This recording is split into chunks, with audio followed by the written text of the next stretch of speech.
ఓయ్ పిల్లలు, అనగనగనగాకి స్వాగతం.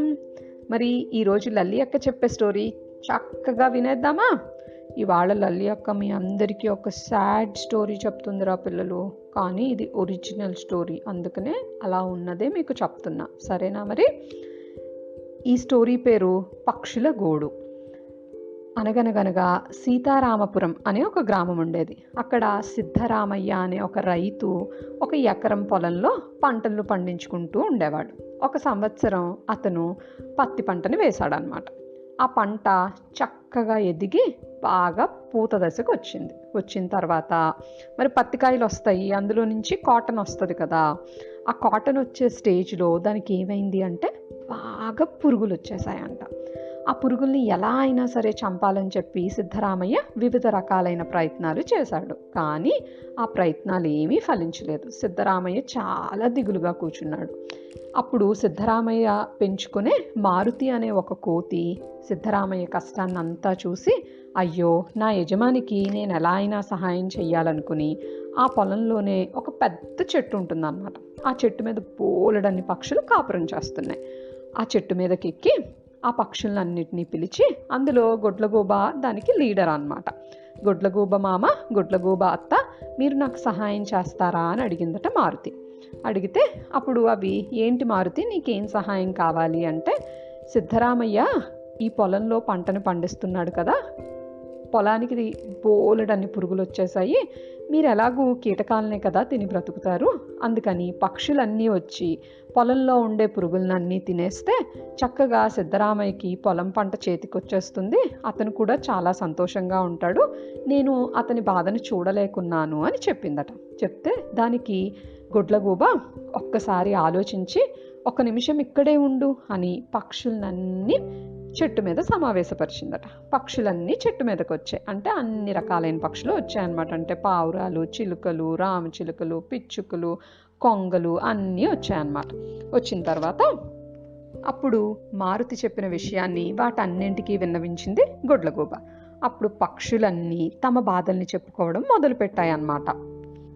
అవేంటంటే, ఇది వరకు రైతు పొలాన్ని పండించేటప్పుడు ఒకసారి ఒక పంట, ఇంకొకసారి పప్పుల పంటలు అలా వేసి దున్నడం వల్ల నేల చాలా సారవంతంగా ఉండి నైట్రోజన్ నిల్వలన్నీ కూడా నేలలో ఉండి ఎక్స్ట్రాగా దానికి కెమికల్స్ వేయాల్సిన పని లేకుండా చక్కగా ఏ రసాయనాలు లేకుండా పొలాలు పండేవి.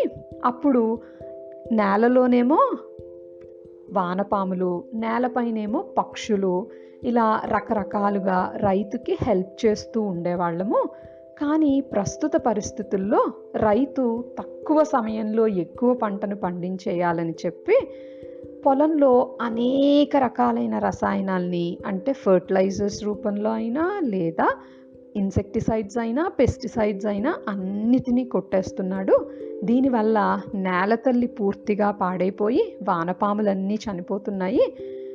మరి పొలంలో పడిన కీటకాలు ఏమైనా చనిపోతున్నాయా అంటే అవి మాత్రం మరింత బలంగా తయారవుతున్నాయి.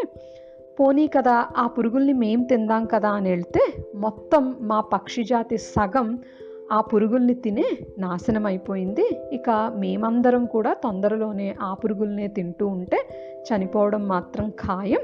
అందుకని ఆ పురుగుల్ని తినాలంటే మాకు చాలా భయంగా ఉంది. ఎవ్వరం కూడా ఆ పురుగుల్ని ముట్టుకోవటం లేదు. అందువల్ల పంటల్లో పురుగులు మరింతగా వేగంగా పెరిగిపోతున్నాయి.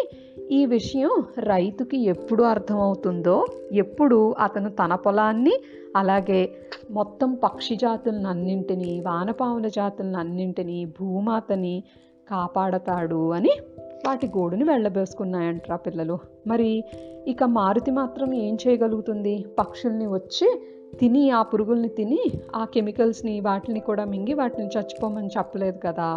అందుకని మారుతి విచారవదనంతో కిందకు దిగి రైతు దగ్గరకు వచ్చి కూర్చున్నదట.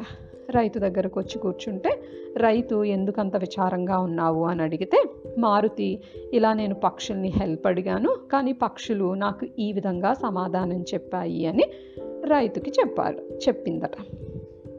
అప్పుడు రైతు బాగా ఆలోచించి, నేను చేసే ఈ చిన్న పొరపాటు వల్ల ఇన్ని సఫర్ అవుతున్నాయా, అయ్యో నేల తల్లిని నేను పాడు చేస్తున్నాను, నేలలో ఉండే వానపాముల్ని పాడు చేస్తున్నాను, ఎంతో విలువైన సూక్ష్మజీవుల్ని పాడు చేస్తున్నాను, అలాగే భూసారాన్ని అంతా పాడు చేస్తున్నాను, అలాగే పక్షులన్నీ చనిపోవడానికి కూడా నేనే కారణమవుతున్నానా?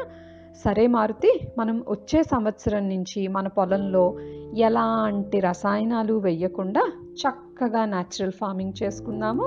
అప్పుడు అన్నిటినీ బ్రతికించిన వాళ్ళం అవుతాము, అన్నిటితో పాటు మనం కూడా బ్రతుకుతాము అని చెప్పాడంట్రా. సిద్ధరామయ్య మంచి డెసిషన్ తీసుకున్నాడు కదా పిల్లలు. చూడండి, మనం కూడా ఈ కెమికల్స్ నిండిన ఆహారాన్ని తినడం వల్ల మన ఆరోగ్యాన్ని ఎంత పాడు చేసుకుంటున్నాను పిల్లలు. 10 మంది నాకు ఈ కెమికలైజ్డ్ ఫుడ్ వద్దు, నాకు న్యాచురల్గా పండించిందే కావాలి అని అడిగితే అప్పుడు రైతులందరూ ఏం చేస్తారు? న్యాచురల్గా పండించిన ఆహారాన్ని ఇస్తారు. అందుకని అందరూ కూడా అమ్మ వాళ్ళని, నాన్న వాళ్ళని, నానమ్మ వాళ్ళని, తాతయ్య వాళ్ళందరినీ మాకు న్యాచురల్ ఫుడ్డే కావాలి అని అడగండి. ఓకేనా పిల్లలు? మరి వచ్చే ఇంకొక రోజు ఇంకొక కథతో కలుద్దాం. See you kids.